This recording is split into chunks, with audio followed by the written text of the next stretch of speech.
Hello everyone, आज के video में हम डिस्कस करने वाले हैं कि ठंड के प्रदेशों में जहां पर टेम्परेचर 0 डिग्री सेल्सियस से नीचे चला जाता है, वहां पर जब नदी और समुद्र के ऊपर बर्फ जम जाती है या तालाबों के ऊपर बर्फ जम जाता है तो उसके नीचे मछलियां और अन्य जीव कैसे जीवित रहते हैं। तो चलिए फ्रेंड्स, आज की वीडियो को स्टार्ट करते हैं।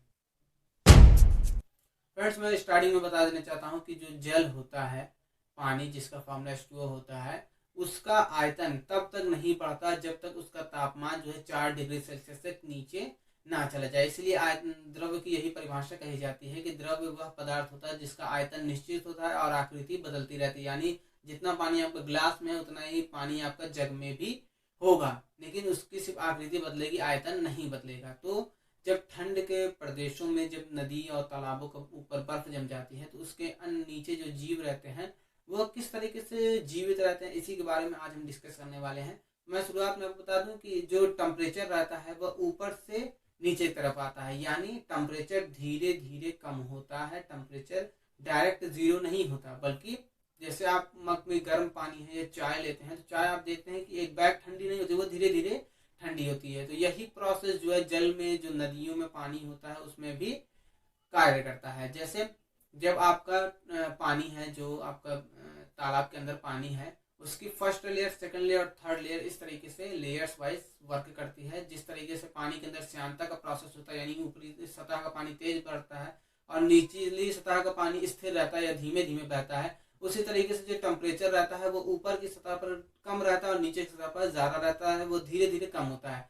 जैसे ऊपर जब ज्यादा ठंड हो जाती है पानी की, ऊपरी सतह ठंडी होती है, फिर वह सतह भारी होकर धीरे धीरे नीचे आती है, जो नीचे की गर्म सतह रहती है वो ऊपर होती है। उसी तरीके से जिस तरह की हवा काम करती है कि हवा जब ठंड हो जाती है तो क्या होती है कि वो एटमॉस्फेयर में आपके उपस्थित हो जाती है, लेकिन गर्म होने पर वह ऊपर जाने लगती है और वही फिर भाप बनकर बारिश के रूप में वर्षा होती है। वही प्रोसेस यहाँ भी काम करता है कि ऊपरी जो ठंडी सतह रहती है वो भारी होकर नीचे आती है, नीचे की गर्म सतह ऊपर जाती है। तो क्या होता है कि ऊपर जो नीचे गर्म है आपका टेम्परेचर और जो ऊपर का ठंडा टेम्परेचर है वो धीरे धीरे नीचे आता है, नीचे का गर्म टेम्परेचर ऊपर जाता है। तो क्या है होता है कि जब तक 4 डिग्री सेल्सियस तक टेम्परेचर ऊपर का कम नहीं हो जाता तब तक आयतन बढ़ता नहीं है। तो एक प्रोसेस ऐसा आएगा कि जब आपका टेम्परेचर ऊपर का 4 डिग्री सेल्सियस से नीचे होने लगेगा, तो ये प्रोसेस ऊपर नीचे चलता रहेगा, गर्म से ठंडा, ठंडे से गर्म, ये होता रहता है।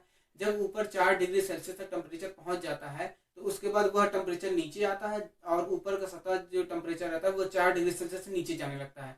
जब नीचे जाते वक्त जब 0 डिग्री सेल्सियस पर आता है तो वही दम पानी जो बर्फ में जम जाता है और वह ऊपर जो है लेयर बना लेता है बर्फ की। अब ना तो ऊपर का टेम्परेचर नीचे आ पाएगा, ना ही नीचे का टेम्परेचर ऊपर आ पाएगा। तो जो आपका ऊपर बर्फ जम गया है लेकिन नीचे जो टेम्परेचर वो ज्यादा है, यानी वो 4 डिग्री सेल्सियस तक टेम्परेचर बचा रह जाता है और उसी टेम्परेचर में जो जीव, मछलियां या अन्य जीव जो रहते हैं वो सर्वाइव, जो जीव सर्वाइव कर पाते हैं वो नीचे जीवित रह जाते हैं और जो सर्वाइव नहीं कर पाते वो मर जाते हैं। और फिर जब ठंड थोड़ी कम होती है और बर्फ जब हटती है तब हमें मरे हुए जीव दिखाई देते हैं। ज्यादातर उनमें मछलियां ही होती है, क्योंकि मछलियां ज्यादा कम टेम्परेचर में सर्वाइव नहीं कर पाती, जो सर्वाइव कर पाती हैं वो जीवित रह पाती हैं। तो यही होता है, यही प्रोसेस काम करता है कि ऊपर बर्फ जम जाने पर नीचे का टेम्परेचर बना रहता है 4 डिग्री सेल्सियस तक, और जो आपका बर्फ होता है वो उष्मा का कुचालक होता है, यानी ना तो उष्मा नीचे से ऊपर जा सकते ना ही ऊपर से नीचे आ सकते। यानी ऊपर का जो ठंडा टेम्परेचर वो नहीं, ना तो नीचे आ सकता है और नीचे का जो गर्म टेम्परेचर है वो ऊपर